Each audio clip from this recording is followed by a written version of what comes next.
নীলক্ষেত ঘুরছিলাম আর কিউট একটা বিড়ালের সঙ্গে পরিচিত হয়েছে। চলেন বিড়ালকে জিজ্ঞেস করি সে কি বই পড়ে কিনা। এই বিল্লু, তুমি কি বই পড়ো? যে 25 বছরের নিচে যতগুলো রাইটার আছে টিকটকার ভাইরাল, এদের বইগুলো এখন ভালো চলতেছে। পুরান রাইটার আছে, তাদের বইগুলো এখন ভালো সেল হচ্ছে না। প্রশ্ন হচ্ছে যে বেঙ্গল লিটারেচার যে কত সমৃদ্ধশালী একটা লিটারেচার, বা বাংলা সাহিত্যে যে আরো কত কত সেরা সেরা বই রয়েছে, সেই বইগুলো কিন্তু বর্তমান সময়ের যে প্রজন্মের পাঠকরা তারা আসলে জানতেছে না এবং পড়তেছে না। নীলক্ষেত হচ্ছে সাহিত্যিক এবং বই মানুষদের জন্য প্রিয় একটা জায়গা। আপনারা জানেন যে আমি মূলত এখন ঢাকায় আছি, আর আমি ঢাকায় আছি আর আমি নীলক্ষেত ঘুরবো না, এটা কি কখনো হয়? চলেন আজকে আমার সঙ্গে আমরা সবাই একসাথে নীলক্ষেতটাকে এক্সপ্লোর করি।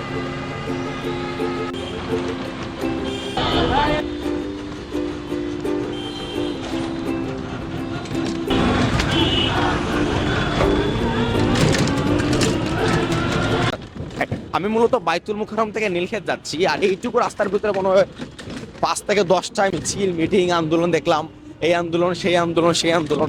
মানে আমি বুঝি না যে বাংলাদেশের মানুষের আসলে এত চেতনা কই থেকে আসে।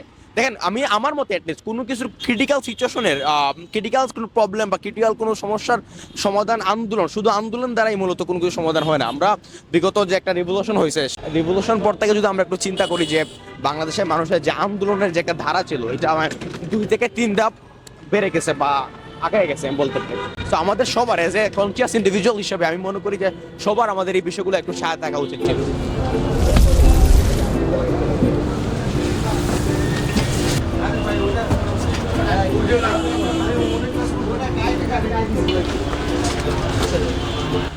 আমি মূলত নীলক্ষেত ঘুরছিলাম আর কিউট একটা বিড়ালের সঙ্গে পরিচিত হয়েছে। চলেন বিড়ালকে জিজ্ঞেস করি সে কি বই পড়ে কিনা। এই বিল্লু, তুমি কি বই পড়ো?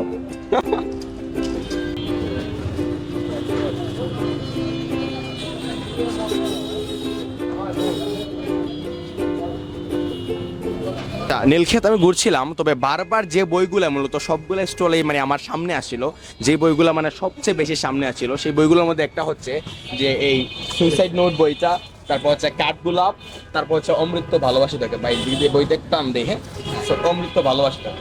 এখন বিষয় এটা না, বিষয় ডেফিনেটলি এটা একটা ভালো দিক। আমি ভাইয়ের সঙ্গে কথা বললাম, মানে আমরা সবাই জানি যে অনলাইনেও দেখতেছি, অফলাইনেও দেখতেছি যে এই বইগুলো মূলত সবচেয়ে বেশি চলতেছে। মানে বর্তমান সময়ের যে প্রজন্মের পাঠকরা তারা এই বইগুলোই সবচেয়ে বেশি কিনতেছে। এখন আমি এই ভাইয়ের সঙ্গে পরিচিত হইলাম এবং বাইকে জিজ্ঞাসা করলাম যে আসলে এই বই সম্বন্ধে, তো দেখি বাই কি বলে। আমাদের এই বইগুলো এখন ভালো চলতেছে। জাফর ইকবাল, হুমায়ুন আহমেদের বইগুলো এখন আস্তে দিন দিন হারিয়ে যাচ্ছে। এখন দেখা যাচ্ছে যে 25 বছরের নিচে যতগুলো রাইটার আছে টিকটকার ভাইরাল, এদের বইগুলো এখন ভালো চলতেছে। আমরা এগুলোই বিক্রি করতেছি।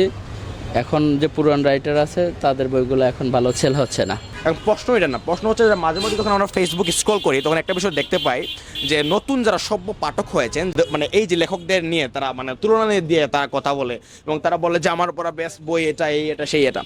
প্রশ্ন হচ্ছে যে বেঙ্গল লিটারেচার যে কত সমৃদ্ধশালী একটা লিটারেচার, বা বাংলা সাহিত্যে যে আরো কত কত সেরা সেরা বই রয়েছে, সেই বইগুলো কিন্তু বর্তমান সময়ের যে প্রজন্মের পাঠকরা তারা আসলে জানতেছে না এবং পড়তেছে না। নতুন যারা লেখালেখি করতেছেন ওদের বইটাই, যে আমি যে কয়টা বই আমি দেখাইলাম, এইগুলো নিয়ে সবচেয়ে বেশি আলোচনা হচ্ছে। এখন আমার একটা প্রশ্ন হচ্ছে আপনাদের কাছে যে আসলে কি বইগুলো এতটুকু আলোচনা ডিজার্ভ করে কিনা।